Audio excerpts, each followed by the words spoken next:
manfaat daripada kegiatan di bulan Ramadan luar biasa, samping mendidik iman anak-anak, mendidik disiplin yang luar biasa, dan mudah-mudahan ikhwan ini menjadi kader yang bisa menuntun umat manusia ke arah yang lebih baik. Hadir ke Aceh pertama dalam rangka meninjau progres atau kemajuan rencana pembangunan venue PON. Jadi nanti bulan September Aceh akan menjadi tempat penyelenggaraan PON ke-21. Jadi PON ke-21 itu akan diselenggarakan di Aceh dan Sumatera Utara. Sudah apa ayat kursi?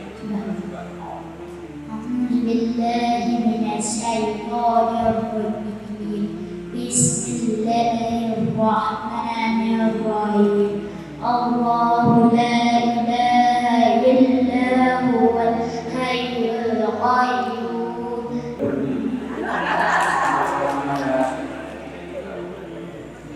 Wal fajr wal layalil ashr wal syaf'i wal watr wal layli idza yasr hal fi dzalika qasamul lizzi alam tara kayfa fa'ala rabbuka bi'ad.